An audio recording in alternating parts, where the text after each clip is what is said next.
Hey, what's going on, guys? I got a special guest today here. We have Matt Ballard. He's CEO of Sunrise Mechanical LLC out of Las Vegas, and it's one of the fastest growing HVAC and plumbing companies. Matt, I'm so excited to have you here today.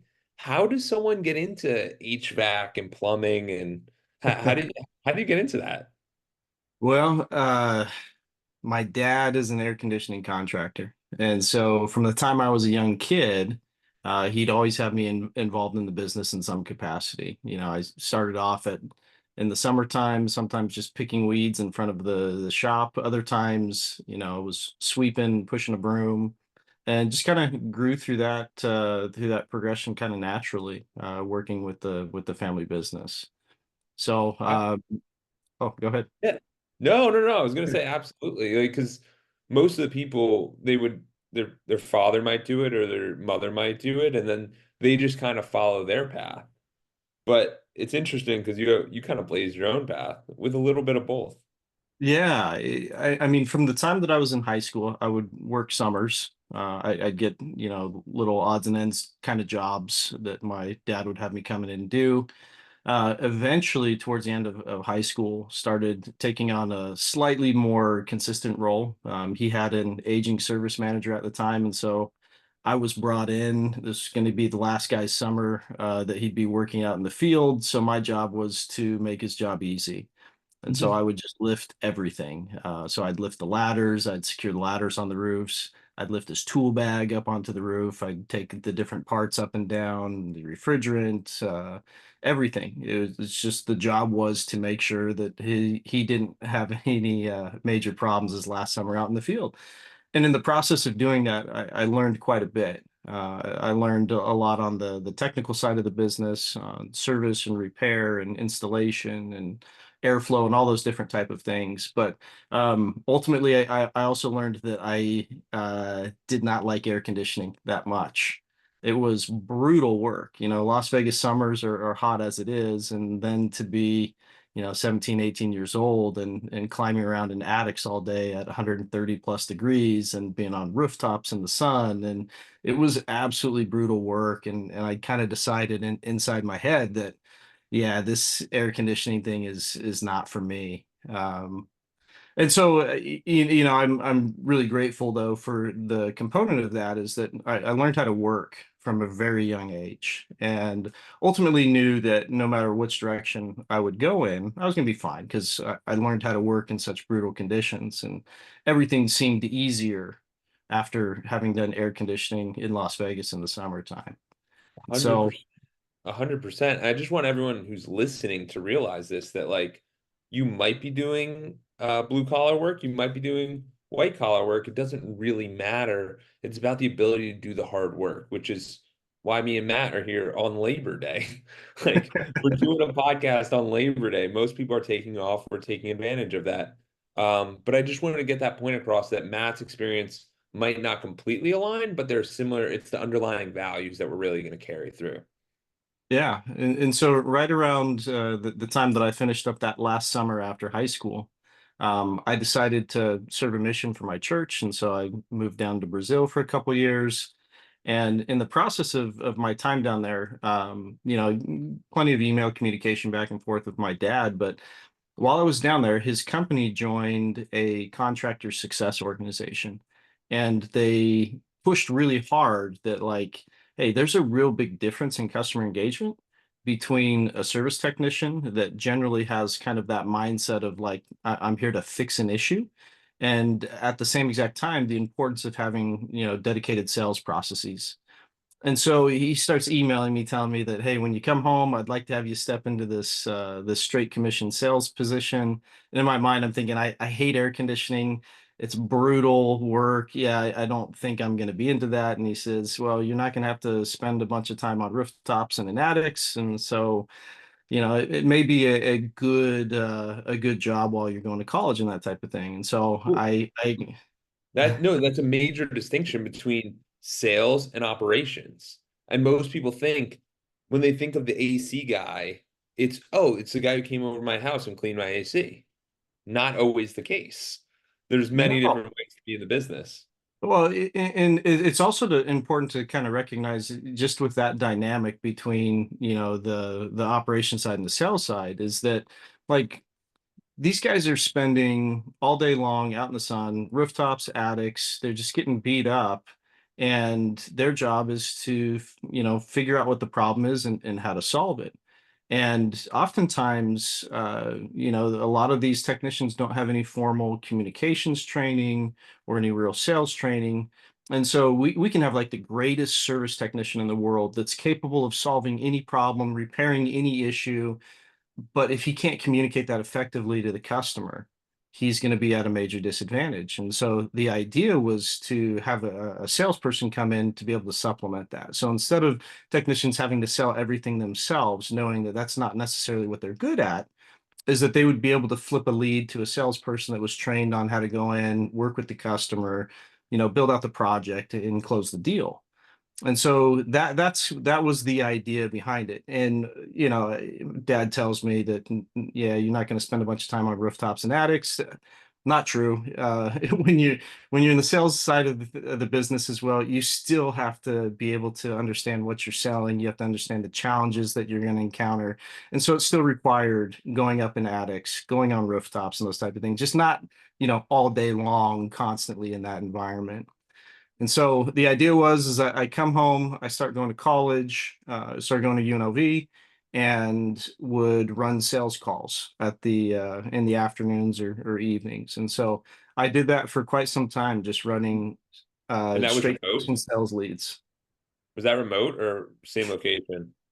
Same location. So I all in Las Vegas. So I'd go to school in the morning. You go to school and then you drive over there.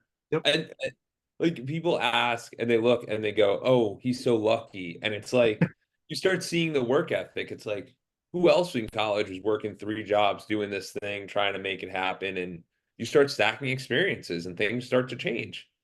Well, in the straight commission for me, it's such an important aspect because, anytime you have like family dynamics in business, it always gets a little bit iffy in Hairy. some places because, everybody always looks, oh, that's the boss's son. He's probably getting paid more than everybody else and he's doing less than everybody else. But definitely was not the situation with my family. It was straight commission sales. So if I failed and I was not good at what I did not make any money and I'd force myself out. But if I could close deals and make sure that customers are happy and have some success, then I was able to stick around and continue doing what I was doing.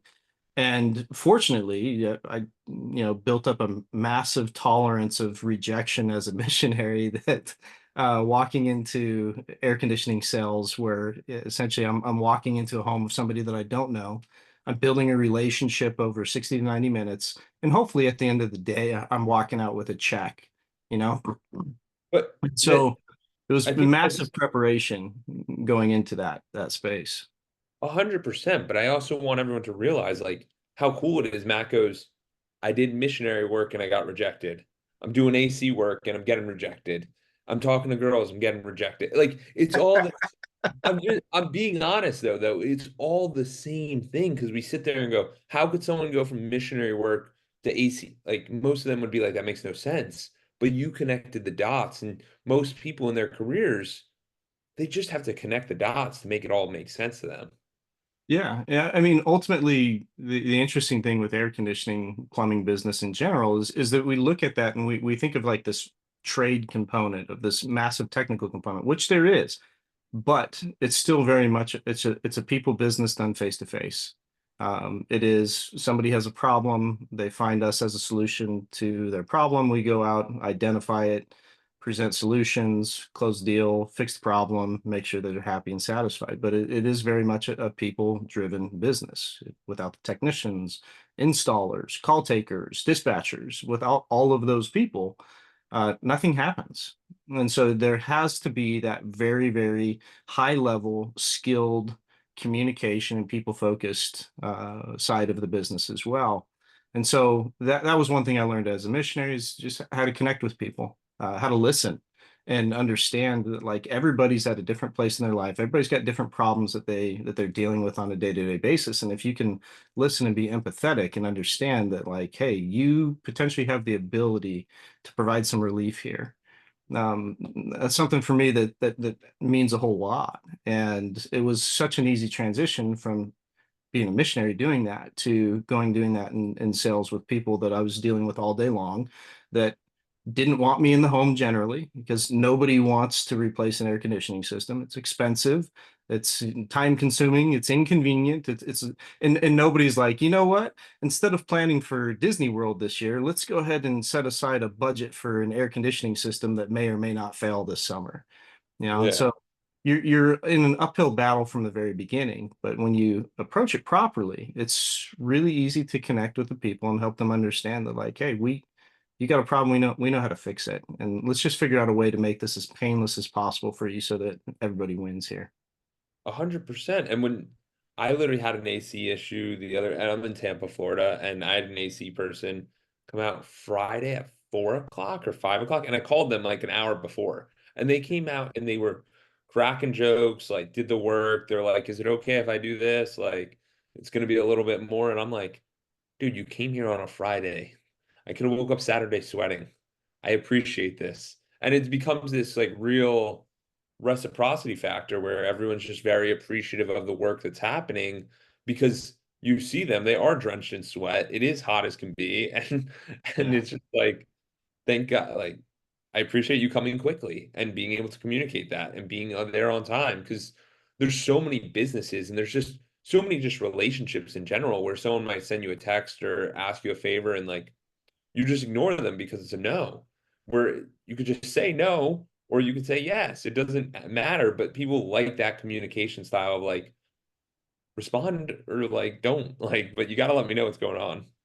Exactly. Yeah, communication really is something we train on so consistently and regularly, just over and over and over and over again, in all facets of the business. But ultimately, in that sales position, I did that for a number of years. I think I got pretty good at it.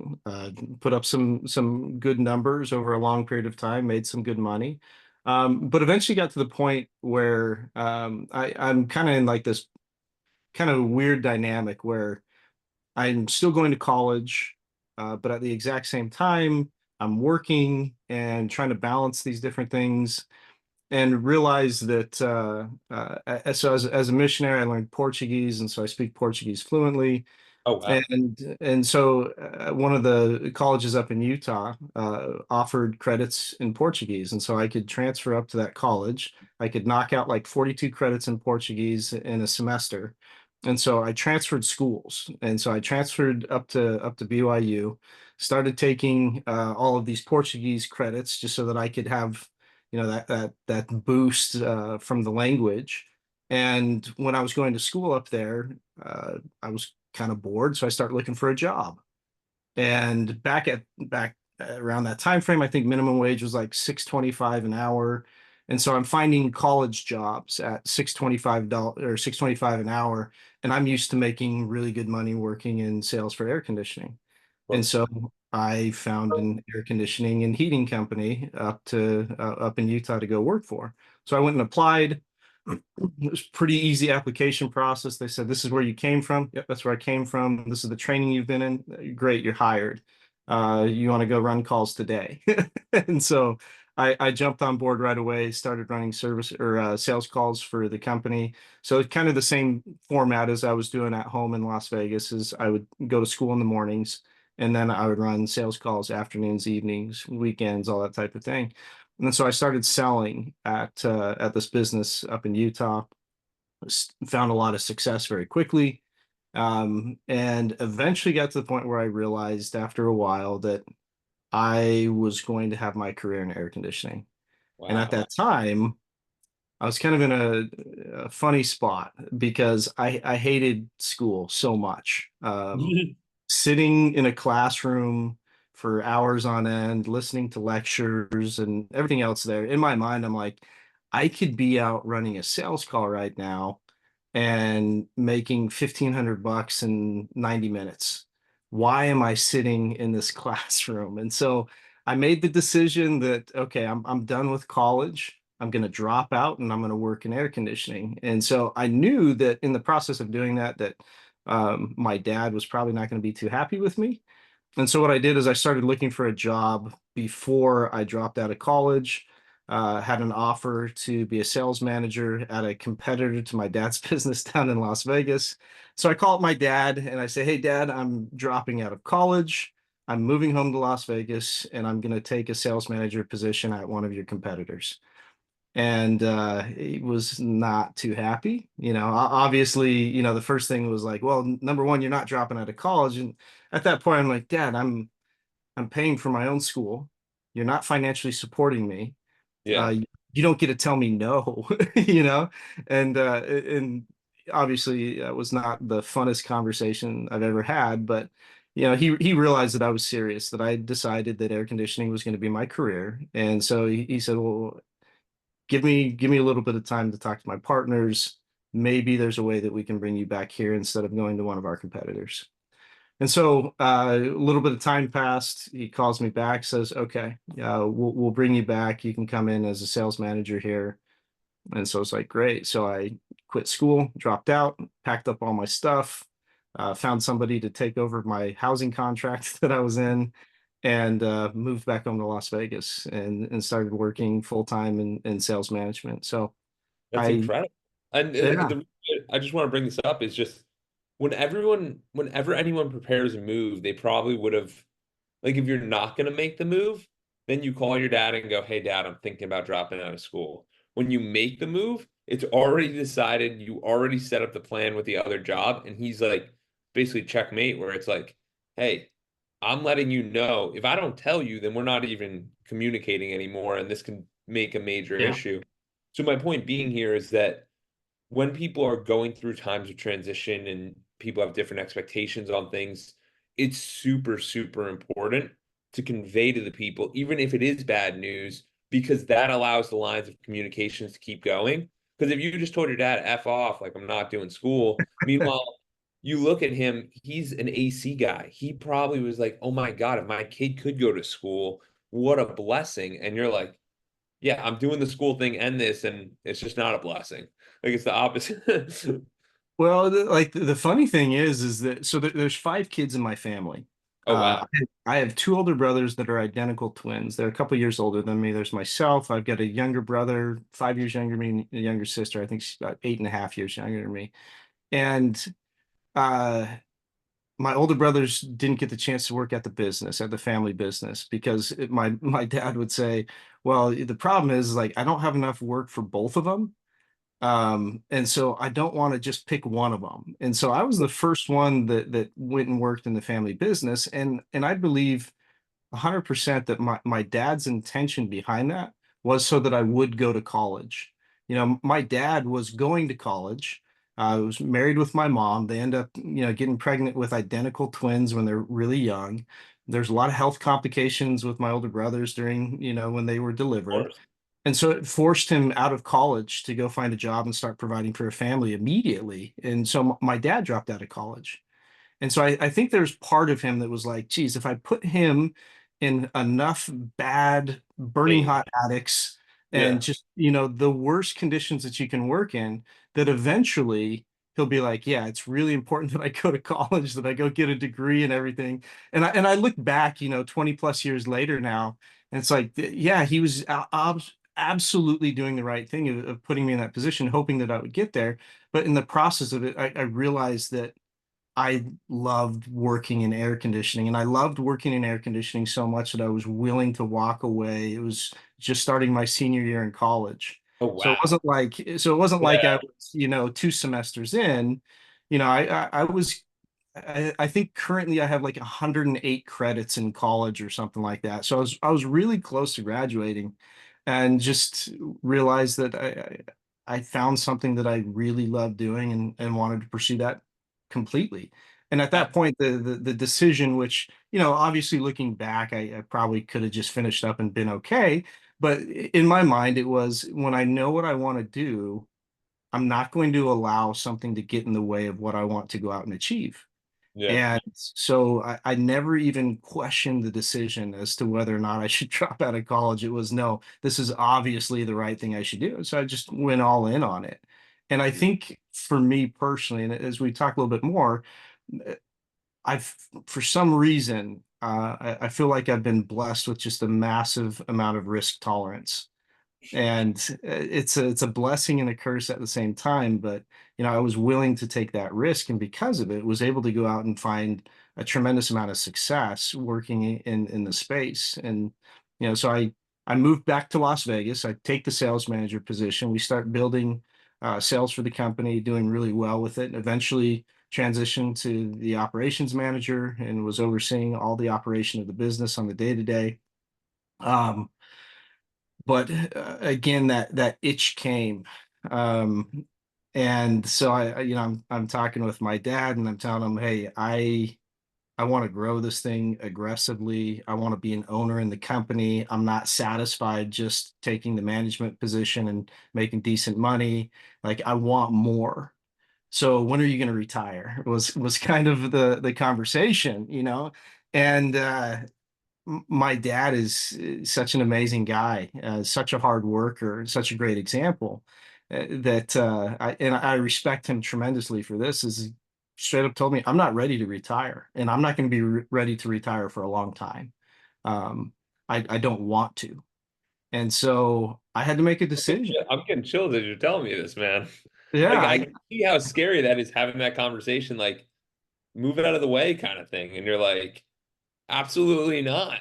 Like, yeah. So yeah, that was a wildly uncomfortable conversation. And eventually, it got to the point where we had this open dialogue and it's okay, Dad, I respect that 100%. This is your company.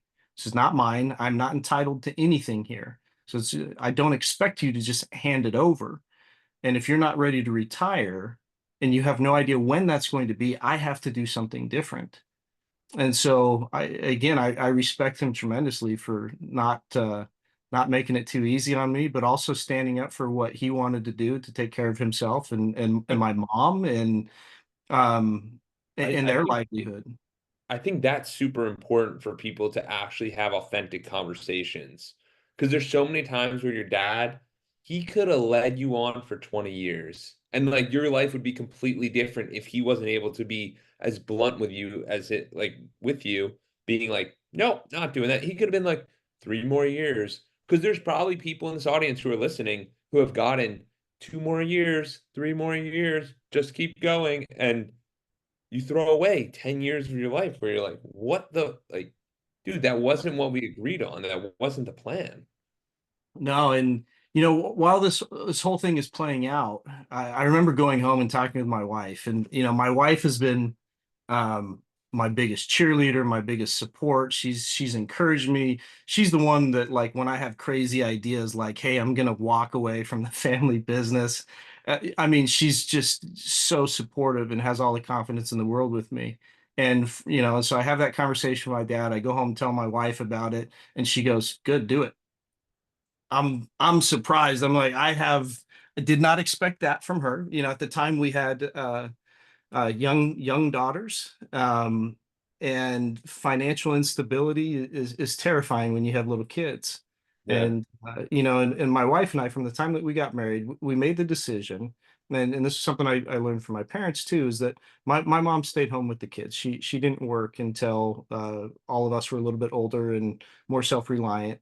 But I appreciated that so much of having my mom home with us all the time, and my wife, very same way. We talked about it and decided that, hey, when the kids are young, she is going to stay home with the kids. I will be the sole breadwinner from the family. And when the kids a little get older, if she wants to go back into the workforce, absolutely. And so I was the only breadwinner for the family. My wife tells me, yeah, go ahead. Like I'm on board with you. Go ahead and quit. Let's find something else. And so at the time, I'd been doing some consulting and training work for a wholesale distributor in the space, in the HVAC space. Just part time, I'd go do some sales training classes for contractors out of state, and they approached me and wanted me to come on full time. and to open a new product division for their company. And so, the wholesale business, we think of just the physical boxes of air conditioning and, parts and that type of thing. But there's a whole segment that not a lot of people know how to do really well or don't dedicate enough time and attention to. And it's all about air quality products. How can we Really? improve the air quality inside homes and businesses? And so it was something that I'd kind of gravitated towards, was having a ton of success with. And so they offered me a position to come as a product manager and to develop that product segment for them. And so I quit my job. I left the family business. I started working for a wholesale company with 30 locations all over the Western United States, in a space that I'd never been in before. I didn't know the wholesale business. I didn't know B2B sales. I knew B2C Yeah. pretty well. And so all I did was start taking what I'd learned in terms of the sales processes of building relationships of trust, and learning how to close a deal, and started applying that all over the place. And so we built a product offering, did a bunch of work there, and started building this product division and started having a lot of success with it. And then company grew. And so my boss, who is the CEO of the company, tells me, "Hey, you need to hire some people to come work for you." And so I start looking for people to come work for me. Kind of the interesting thing was, is he calls me up one day, and my younger brother was working for the same wholesale company. He was working as a salesperson in Las Vegas, and he was very good at what he did. And so my boss, the CEO, calls me up and says, "Hey, I hired your brother Nick to come work for you." I started laughing. I was like, "You told me to go find people to work for me. You wanted me to build out this team, and then you go and hire my brother and tell me after the fact." He goes, "Yeah, I know you. No way you have hired him, because you wouldn't like the optics behind it. But he's the most qualified, and he's the person that we want in that position." So it was Wow. really cool. My younger brother, 5 years younger than me, came and worked directly for me. And it was amazing to have my younger brother as kind of like my right hand man for a number of years. And so we eventually grew that product division. We were handed other product divisions to oversee as well, because we had such a tremendous amount of success. I eventually moved from that role into more of a corporate training role. So I built the sales processes for all the inside salespeople, branch manager trainings. I facilitated all of that, and my younger brother was promoted up into the position that I had. And so that was really cool to Awesome. see him. And I think when he was promoted, I think he was probably like the youngest executive in the history of that company. He was really young and had a tremendous amount of responsibility, but was just so good at it, and was such a better fit for that position than I was. And so it was really cool to see him kind of grow into that role. Um, and It's so, crazy that all this started with AC sales. Like, you know what I mean? Like, you never know where the opportunities are going to take you. And I think that's exactly. kind of a very open-ended thing of like being open to new ideas and different things, then you start becoming receptive to them. Yeah. Because the biggest thing I heard recently was that successful people actually create their own change. People who are struggling are forced into change.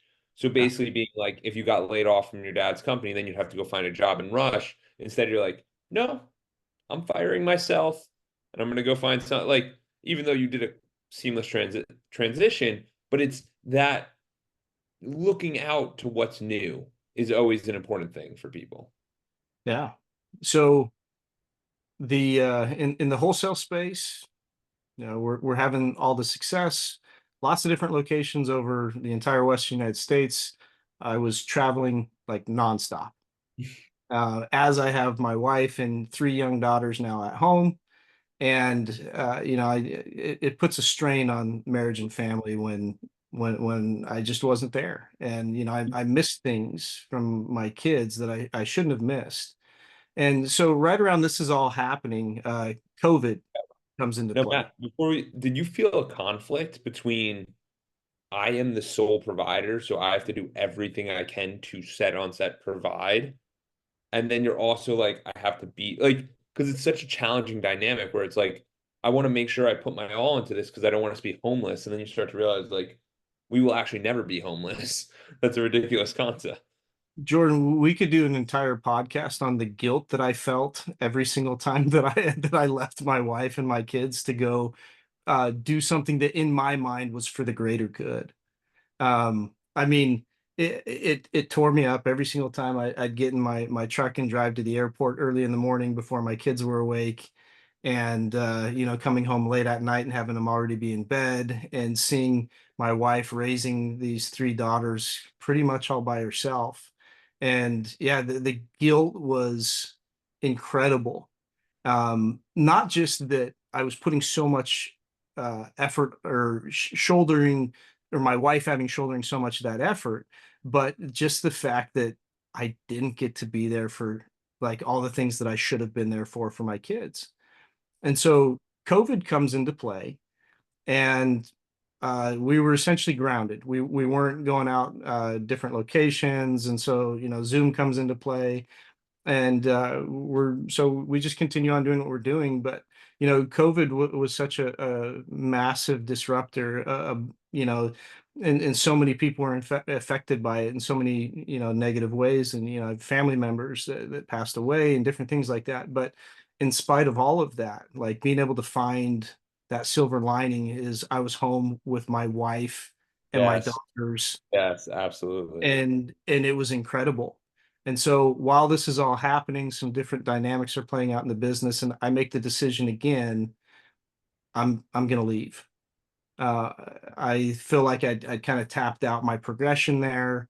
There's some decisions that were made with the company that I wasn't fully in alignment with. And so, during COVID, I'm talking with my wife. I'm saying, hey, I think I need to leave this company.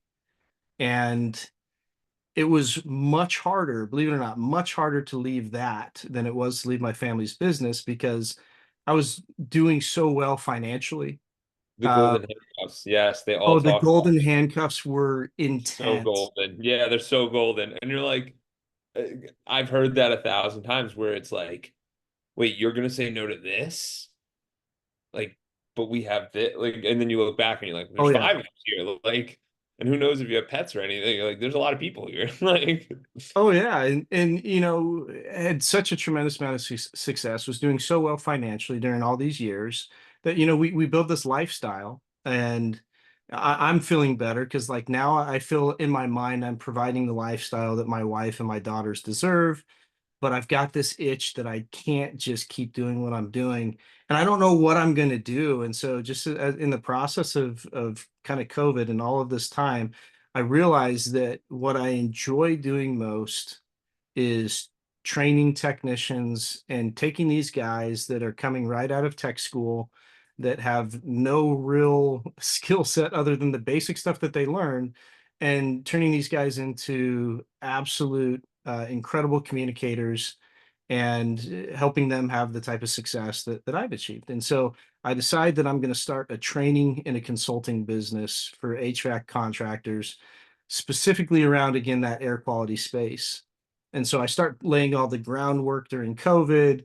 Early 21, I reach out to my company, the CEO of the company. I tell them that it's time for me to leave. They were super cool with me, very respectful.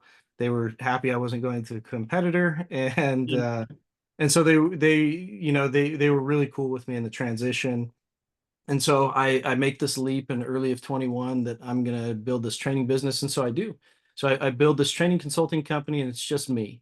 And so now I've got to go out and find customers. And so I start reaching out to a lot of the contacts that I'd built over years as a contractor and in the wholesale space. And I landed my first customer within the first week of opening up. It was a great contract I had. It was with a massive contractor, multi-state, private equity backed. And so I land this training contract with them. And in my mind, I'm like, I'm set. I made Like it. I made it. I've made it. Like I'm playing in just No, a because different it is arena that now. hard. It is that hard, especially in the beginning where you go, okay, Friday's not coming anymore. Like, we can get Yeah. paid any day of the week. We got to make it happen. Like, Oh yeah. So now I go from great steady paychecks to nothing, to I land this great big contract, or big contract. I looked at it and said, geez, I can probably, if I had to, we can survive just off of this contract alone for the next year. And so in my mind, I'm like, I'm on easy street. This is going to be great. And so I start doing that. And I realized that like I'm traveling even more than I was in wholesale because the company demand was so high and they were growing so fast and they wanted me at all these different places at the same time.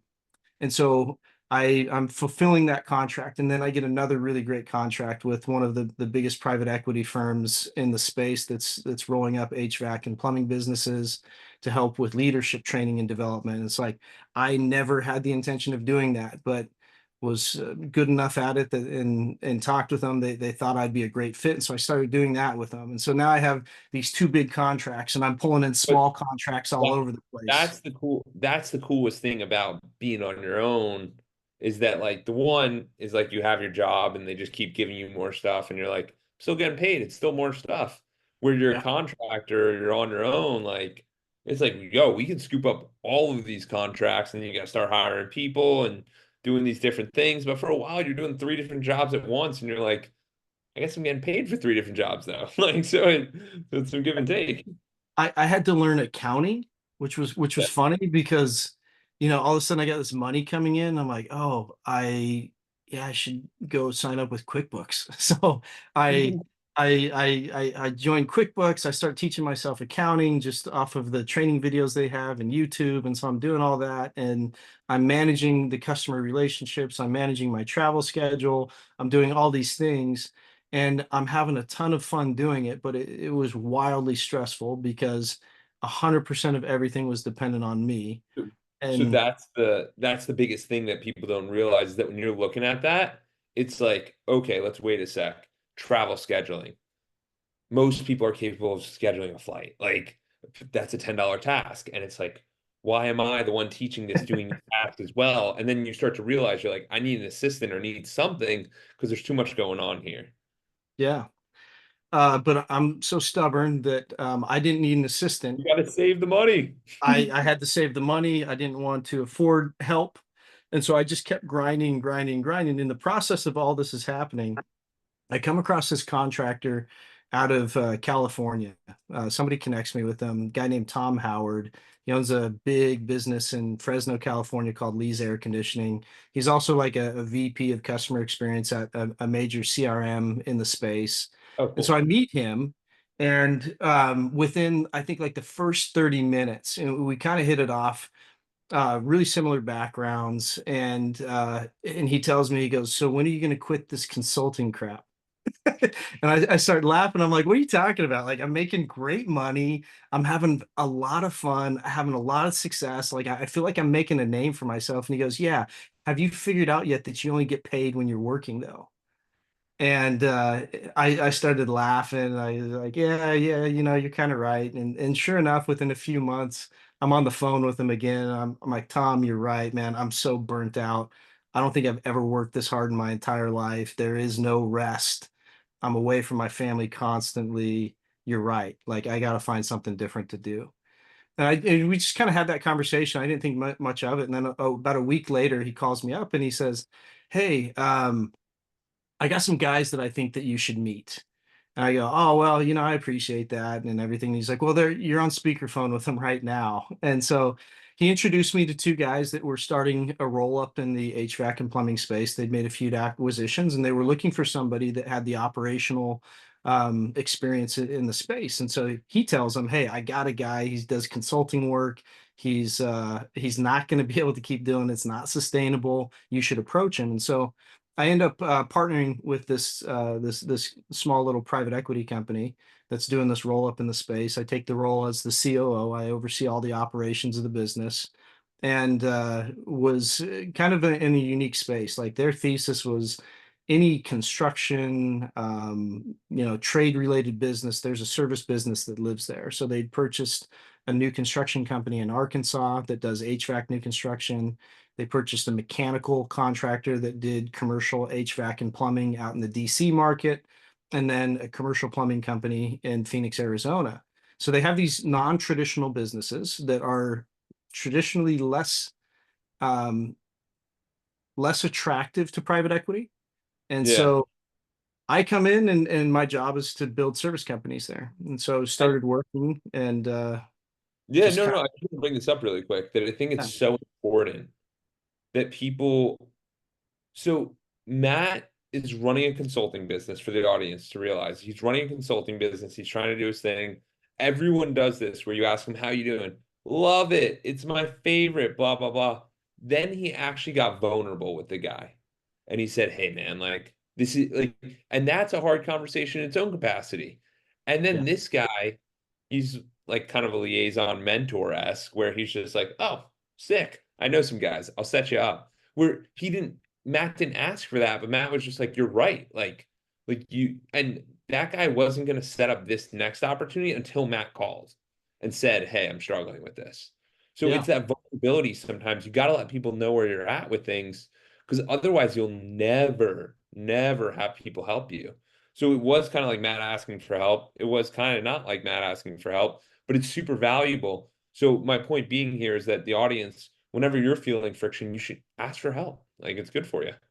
Yeah, and I'm stubborn, I'm prideful, like I'm all those things. But the one thing that I think has been very successful for me is I've I'm not afraid to I'm not afraid to admit the truth.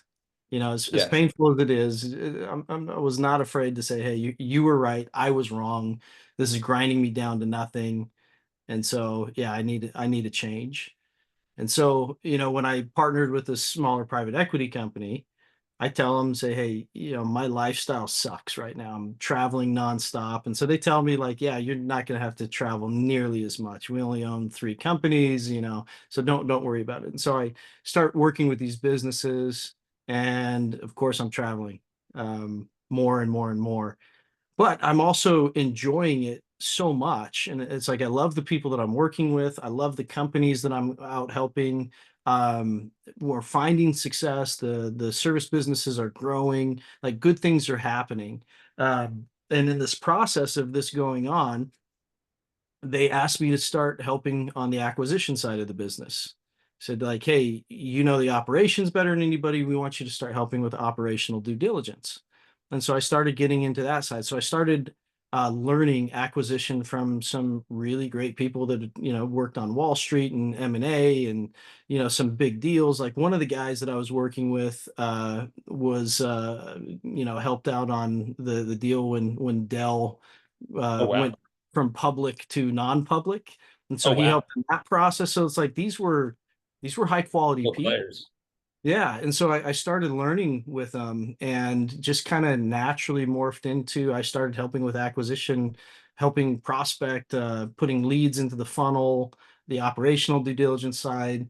And eventually as the company played out, I eventually oversaw all of the acquisitions for the company moving forward while I was operating as the COO, helping with the improving the operations at all the companies that we had.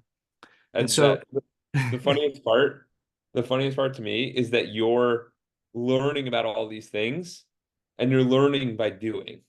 And you're open to that, but in college you were like, this doesn't make sense. But you're actually like a super learner because most entrepreneurs are super learners. They just learn by doing instead of sitting there reading a book. You're like, you gotta, let's do it. Like, let's learn and while we're doing it on the fly.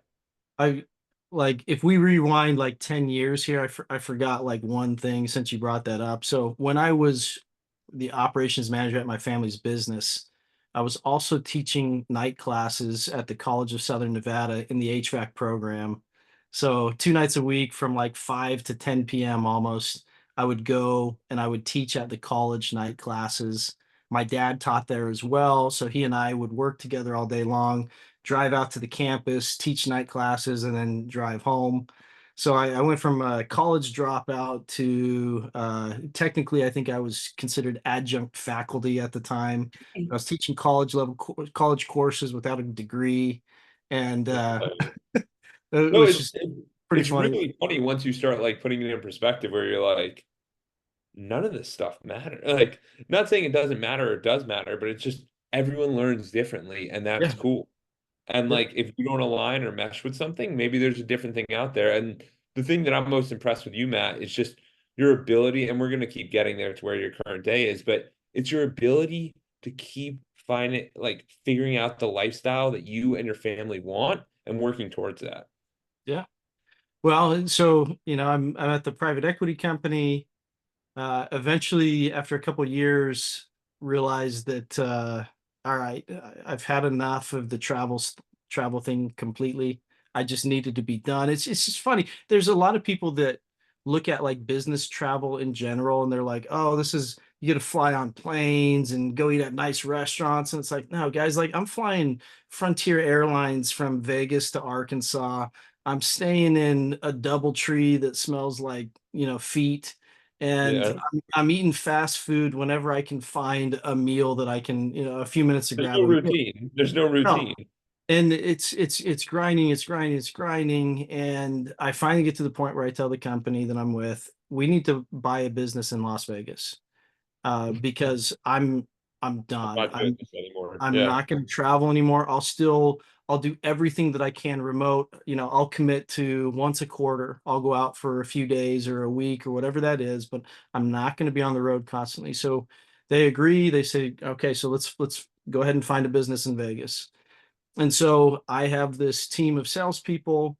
This guy Mo, he's probably looked like he was about 14 years old at the time, but he cold calls into this business in Las Vegas called Sunrise Mechanical.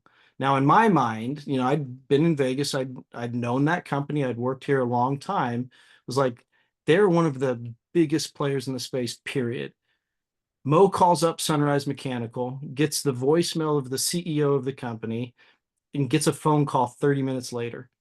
CEO calls him back and says, "Yeah, I'd love to talk to you guys." And so the next day, I'm on a Zoom call with the owners of Sunrise Mechanical in Las Vegas. Now, they're a residential new construction HVAC company. So all the new homes that are being built, Sunrise Mechanical puts probably 40% of the air conditioning systems in every single new home that's built in Las Vegas and Southern Nevada in They're general. blowing. Vegas is going fast. And And it, people don't realize that Matt knew these people the entire time. But who's going to go up to someone who's got such an established thing and go, "Hey man, you're selling, right?" And it's like, no, I don't know. You got to get people at the exact moment. So it's like, but you don't get there without putting a real target on the board of, "Hey, we want to go here." So that's why I think it's always so important to set a target and set a goal, set an intention, because then you work towards it. And like, if it wasn't Sunrise, it would be somewhere else, but you would find something that would work for you. exactly. And you talk about timing. I think had Mo not called that exact day at that exact Oh, time, of course. it wouldn't have happened because he caught that CEO. The guy's name is Dave Hahn, fantastic guy, love him to death. Um, Catches him at the right time, right pitch, gets us on the phone. And the crazy thing is that the Sunrise Mechanical people, myself, we'd been in Vegas for a very long time. They knew of my family's business. They knew of my dad. They knew the reputation that we had. They knew the family name and all these things. And so it made the conversation so much easier. It made it to check references too. They could call anybody in the industry and just say, "Hey, tell me about Matt Ballard." And it was all out in the open, so it just opened up conversation so easily. We get the deal under contract. We're working with lenders to fund the deal, but eventually this unexpected thing happens that all the lenders look at the deal and they say, "We don't like the debt structure of the private equity company that you're a part of, so we're not going to fund the deal." And it's like, oh crap, like I've just worked months of like trying to put this thing into place, and we're getting shut down by lenders, and they're not going to lend on the deal because of the debt structure of the company. And in my mind, I'm like, oh, this is an absolute nightmare. And then one day we get a phone call from our banker advisor, and he calls me up and he says, "Hey, I just want you to know I'm having this conversation with you after I've already talked with the CEO of your company. Like this isn't me cold calling you or anything." He goes, "One of the major lenders loves the Sunrise Mechanical deal. They will not lend to your company, but they want to make you and another guy from the company who was working for me in acquisition, a guy named David Brown. He's 29 years old and he's an accountant. He's freaking brilliant." They said they want to They want to have you guys be sponsors. They want to independently sponsor you two on this deal. It's like you what? Yeah, we have a bank that doesn't want to lend money to the company I'm with, but they're perfectly fine throwing all of that behind me and who would then become my business partner, David Brown. Yeah. It's like, okay, so my company's okay with this. And they go, well, obviously they're not happy about it, but they think that there's a way that we can get this thing done. And so eventually we worked through this process, and David and I quit the company that we're a part of, the private equity company. We form our own holding company. We put a deal in place to acquire Sunrise Mechanical that would allow our previous employer to be a minority shareholder in the deal. And so we leave. We put Sunrise Mechanical under contract for us with our previous employer as a minority shareholder. We get the bank to lend us every bit of money that we needed, with the exception of a little bit out of our own pockets, uh, pennies compared to the deal size that it That was. was good. And they tell us, the sellers tell us, you basically got 60 days. You have to close this deal before the end of the year. This was in October of 23. And so we're like, oh crap. So we have our banker advisor, who was fantastic, a guy named Mel Gilbert from GVC Financial. We have our attorney, a guy named Chris Wilson. We have our accountants with Ide Bailey, a guy named Chris Wilcox. And so we got like this, in my opinion, we have like this super team. And so we just go all in. So David and I quit doing everything, and it is nonstop hustle to get this deal done before the end of the year, because the sellers told us, if you cannot close in 23, we're going to take the deal to market. We'll hire a broker, And you're and done. There's too you're much done. competition. You're done. And so the stress was so intense that, like, that final month in December, I'd come down with pneumonia. David, I think, probably had pneumonia too. He had some weird respiratory thing. So like, we're sick as dogs. He's East Coast, I'm West Coast, and so We cover without each him, other. It's a mess. oh, well, he was just an absolute amazing guy during the entire time. He'd wake up early East Coast time and get working. I would eventually get up. We would work together all day long. And then I would be working late into the evenings, and he was still with me, even on East Coast time zone. And I mean, we did so many different transactions in one. I mean, there was a real estate deal. It was buying two separate legal entities. It was putting the agreement with our previous employer. It was putting an agreement with the lender. It was putting the agreement with the And sellers. the coolest part about this whole story to me is that Matt never really, like, he did a little bit of this, but like never on, like, did you, that's what I'm, so like life is so amazing where you can just put yourself in that situation and you figure it out if you believe, because it all came back from working in college, working that other job, doing all these high level things where you're like the grinding as the consultant, all of these things coming down to this one culmination moment where it's like, let's do it. Like, it's cool. It's exciting because people don't realize that life, it has that opportunity because they just stay in the same role that they're in. So you got to make those changes and those adjustments. The craziest thing of like the whole process isn't, like, for me, wasn't even the transaction. It was the fact that at 39 years old, I tell my wife, I'm going to quit this private equity job. I'm going to take a huge, huge chunk of our life savings. I'm going to throw it at this deal that, if it doesn't happen and we can't close it, I'm going to lose that money. It is not coming back. And Yeah. her response was, let's do it. She's like, I trust you completely.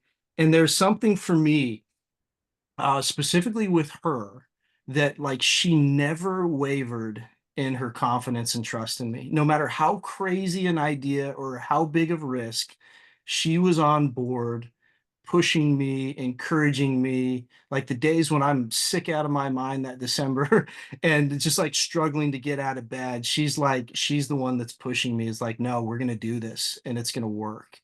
And so Yeah. we grind through everything. We get to the final week in December. We're still not done. My partner David Brown flies from Washington, D.C. to Vegas on December 26th without a return ticket. And we just worked and worked and worked. And on December 29th of 2023, with about 20 minutes left, with the Fed being open, wires were sent, docs were signed. We closed this massive deal. And when I say massive, this was a $55 million contractor, $55 million in revenue, 50 or over 5,000 homes in terms of construction the previous year. Massive. These 203 employees, like this was a huge, huge deal. And we close it. We have 2 days of reprieve, the 30th, or excuse me, the 31st and the 1st. And January 2nd, we both show up at Sunrise Mechanical early in the morning to meet everybody from the company that we just acquired. Yeah. And then it was like, Go okay, time. it's go time. And so we're 8 months into it. We've put a massive focus on building the service business. Our construction company is doing excellent. We're pacing at like over 20, I think it's 24% over where we were last year, all Wow. organic. And then our service business, we're growing at about 85% year over year right now, and just having a tremendous amount of success. But for me, I look at all of like everything that is culminated to get to this point, and I look at the acquisition, but the reality, and I think kind of to drive this home is the part that I enjoy most is that I'm home every single night with my wife and my three daughters. And I don't miss the things that I used to miss. And I have the ability now to help instill that mindset with a team of over 200 employees too, is that you can succeed as much as you want in your professional career. You can make as much money, you can have the titles, you can have all of those things, but if you lose your family in the process, it's for nothing. And it's amazing being able to have that balance finally in my life. And at the exact same time, be able to see employees at the company have a little bit more freedom to be able to take a little bit of time for family and to not have to worry about whether or not, yeah, what's going to happen if I need to take some time off with a sick kid or whatever that looks like is, but instilling that mentality everywhere that, hey, we are going to come here and we're going to succeed at Sunrise Mechanical. Absolutely, we're going to. There's no question in my mind. I've never doubted that. But in the process, we need to see a whole bunch of people win with us, and not just financially. We just need to see people win and progress in life and be able to achieve the things that they want to achieve. Yeah, it's absolutely amazing because I think the coolest thing to me is that by the time you finally like most people sit there and they go and build on their own and they'll go try to build their own AC culture, right? Or their own HVAC or whatever it is. They'll try to go build their own company from zero and get the culture. You did a massive transaction and now you're like, we have 200 families. Good. We're changing the culture right now. And like that is such a profound thing because most people have to go through that little grinding stage of like doing all the little, but you did that in like 20 different jobs, which allowed you to finally get there and go, dude, we're not traveling like that. We're not doing it. Like that is not how the world is. And you start to realize like you're 40, the other guy, David's 29, a lot of years. Like Yeah. the times have changed. Like I'm in Tampa, you're in Vegas. Like the times have changed. Like the fact that we're having this conversation. Like imagine if one of us had to fly to the other person, it'd be, oh, dude, I don't know. When are you here at this time? This might work. I'll see you in 6 months. Like you know what I mean? It's not a. We're so accessible now. And it's like I've had days where I've had meetings with someone in the UK, someone in California. Like it's not a big deal anymore. And to have that opening and realize that life has so many opportunities for us, but we have to decide what we want, I think is the most important thing to me. And it uh, sounds like it is to you, which I think is awesome. yeah. So where can people learn about Sunrise Mechanical? Where can people learn about you? Where are you where can people find all you? Uh, so our website is sunrisehvac.com. So it will tell you about our service business, our construction business there. Easiest way to find me is either on just email matt@sunrisehvac.com, or I still call it Twitter, but X. Um, I'm on X. I'm really bad at it, but I'm like trying to get better at it. So it's like I could, if you give me like 2 seconds, I'll tell you what my handle is. I think it's MJ Ballard. Let me just double check. Oh, excuse me. On Twitter at mballard83. Okay. That's how you find me on X. Excuse me, I gotta stop calling it Twitter. But those are usually the best places to connect. And yeah, happy to Absolutely. be This has been here. Happy to incredible. tell the story. Yeah, no, this has been incredible. And I love hearing different perspectives and different people because like most blue collar people do not pull the story that you just did. Like it's an incredible career trajectory and it's you could never pick it out. You just said, I need a change and we're doing this. And now you're finally seeing those changes and it's awesome to see. Give Yeah, you major exactly. props.